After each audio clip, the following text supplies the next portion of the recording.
We've got breaking news in a CBS Sports HQ where the Pittsburgh Steelers have agreed to a massive new contract with star pass rusher T.J. Watt. According to our NFL insider Jonathan Jones, Watt will receive a 3-year deal worth $123 million, making him the highest paid non-quarterback in the league. He's a 7-time Pro Bowler, 4-time All-Pro, League's Defensive Player of the Year in 2021. The stats are impressive, but for him and his team, you would have to imagine that 41 flat has him at the top. And it wasn't all that long ago that Max Crosby actually reset that market for highest paid non-quarterback. All right, we've got our lead NFL insider Jonathan Jones joining us, as well as 2-time Super Bowl champ with the Steelers, Bryant McFadden. B-Mac, I know you're giddy to talk about it, but I got to get to JJ first. What more can you tell us about how this got done? Well, look, this got done because Myles Garrett got that contract. Remember, of course, Max Crosby sort of reset the market with the Las Vegas Raiders. It was around $35 million in average annual value. Myles Garrett wanted out of Cleveland. Well, yeah, how about, Myles, we just go like $5 million above the current market top? And, oh, all of a sudden, I love Cleveland. I will go from Cleveland to Canton. But that was sort of a win for the Cleveland Browns in the AFC North, retaining Myles Garrett, paying him what they did, but also applying the pressure to both the Cincinnati Bengals and the Pittsburgh Steelers. This was before Jamar Chase and T. Higgins got their deals done. This is while T.J. Watt wanted his deal done. And frankly, the Pittsburgh Steelers could have done this a year ago, probably could have gotten away with $34, $35 million a year. He would have been above a Nick Bosa with the Niners, for example, but they waited. And they waited until the final year of T.J. Watt's deal, this upcoming season. So now you tack on these 3 years, $123 million, so that's an average of $41 million per year. That is a lot of money. This will probably be, for all intents and purposes, very likely the last contract, the last big contract that T.J. Watt ultimately signs. Going to be 31, under contract now for 4 more years. This is a huge, huge deal, making sure that you take care of a homegrown Steeler, especially after the Steelers went out, traded for DK Metcalf, sent a second-round pick for him, paid him above what T.J. Watt was scheduled to be paid. So you had to make sure that you were paying T.J. Watt. And you didn't want any holdouts or hold-ins going into training camp, right, B-Mac? You wanted everybody to be happy, everybody to be copacetic. The old Steelers are using the new Steelers way, and the old Steelers are back. Aren't they, B-Mac? That's what you get when you have a happy, healthy T.J. Watt. That's what they have, very happy T.J. Watt. Pick it up from there, B-Mac. What do we think? Yeah, first and foremost, I'm not surprised. It was only a matter of time before they got a deal done to second everything JJ gave us in terms of the respect that TJ has within the building, in the city. When you look at throughout the National Football League, the respect, he's been one of the more dominant pass rushers. So just knowing what the market was because of some of the other players that signed new deals at the pass rushing position, it was only a matter of time. Because if you're Aaron Rodgers, you do not agree to become the quarterback for the Pittsburgh Steelers, knowing that T.J. Watt won't be in the building. If you're Jalen Ramsey, you don't agree to accept the trade by the Pittsburgh Steelers, knowing T.J. Watt would not be a part of your defense. Those two individuals, in my opinion, they knew T.J. Watt would be a part of this 2025 Pittsburgh Steelers, and he will be a part of the team with a big-time smile on his face because he has the market value that he was trying to go get.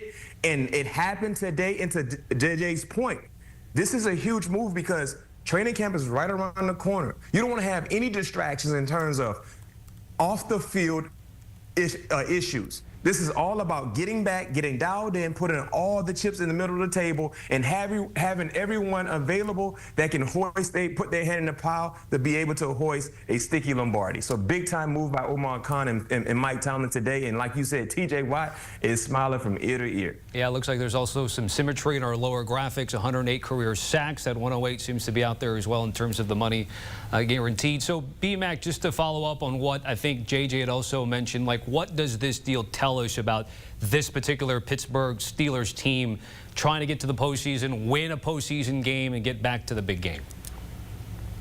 They're chasing a championship. This tells me they're chasing a championship because before today's information, we heard speculation about, well, should the Pittsburgh Steelers entertain trading away T.J. Watt and maybe getting some draft capital for, you know, a future first round or second round pick moving forward. No, this is about the here and now. When you look at TJ Watt, he makes this team better right now. And like you said, he's 31. We don't know exactly what the future holds for him moving forward. But when you look at 2025, he's a difference maker right now. So if you're the Pittsburgh Steelers, I know when you look at what other teams have done, they're telling us they're fighting, they're competing. They believe they have what it takes with the guys already in the locker room, especially getting TJ Watt signed, to be able to not just make noise in the regular season like they've done in past experiences, but get into the playoffs and shake a few tables or two. That's been the missing element, not making any noise in the playoffs. So when you look at this defense, you got Cam Hayward, he's happy. You got Keanu Benton, who's happy. You got Alex Highsmith. You got Patrick Queen. You got TJ Watt. You got Jalen Ramsey. You got Darius Slay. You have notable names that we've praised for their consistency in the National Football League that are ready to go to make this defense one of the more dominant defenses in the National Football League. It's interesting when we talk about teams in the offseason. Go ahead, JJ. My fault. Go ahead. No, I'm sorry, Tommy. I was just going to add on to that and just say, look, this is an all-in move for the Steelers. I remember back when they traded for Jalen Ramsey and sent away Minkah Fitzpatrick, and I was talking about how this isn't your grandpa's or your parents' Pittsburgh Steelers. You know, they did business in a certain way, right? It was homegrown talent and not going out there and waiting on an Aaron Rodgers and trading for a DK Metcalf, especially at the wide receiver position. But consider this. We talk about how steady, how consistent Mike Tomlin is. We just saw the graphic about how all these consecutive non-losing seasons. The fact is they have not had the playoff success. And at some point, right, you have to switch up your methodology in some way. If all you're going to do is keep getting to the postseason, keep getting to the wild card round, and then losing, well, maybe you need to reform how you go about your business from January into August, right? We know that there's still going to be popping pads out there at training camp at St. Vincent's College. Like, they have one of the most intense training camps of any team that you will see year in, year out. We know that Mike Tomlin is going to preach the things that he has, the pillars of his program year in, year out. But how you assemble this team, this is brand new, right, for Omar Khan, the general manager of the Pittsburgh Steelers, and really for this Pittsburgh Steelers organization.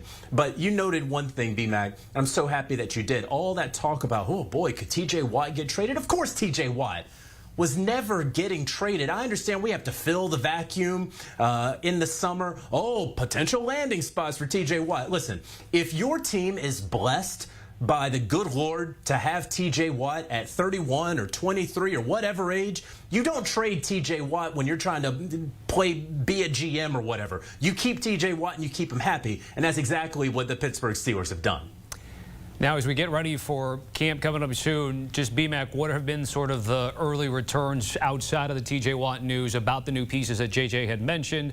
Obviously, Aaron Rodgers, the veteran quarterback there, but those trades, that means new players being integrated to a new team. Well, I can tell you this much. When you look at the mindset of what the Steelers have done just throughout the entire offseason, going back to the draft, they're headlining their team with defense. They're getting back to the glory years, teams that I was a part of. They were headlined by defense and then a serviceable offense that played really sound football, especially in situational moments, and they didn't shoot themselves in the foot.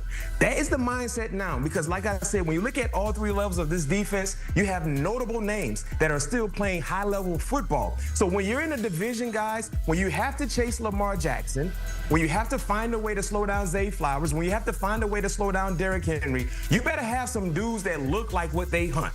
Right? And you have that in Cam Hayward. You look at the first-round draft pick from Oregon. You look at now getting T.J. Watt, a second year with Patrick Queen. But then also, when you're talking about trying to keep some other teams at bay, like the Cincinnati Bengals within your division, you better have some guys that can go cover at any given time. So then you bring in the Jalen Ramseys of the world to go out and hopefully put some handcuffs on T. Higgins and Jamar Chase. Then you add in Darius Slay along with Joey Porter Jr. So these are moves that are strategically for divisional football. Because one thing Mike Tomlin used to tell us all the time in the team meeting room, if you're not relevant in your division, you have no chance to be relevant in the entire NFL. So these are divisional moves, and hopefully the fruits of their labor will be shown week in and week out, especially in divisional play.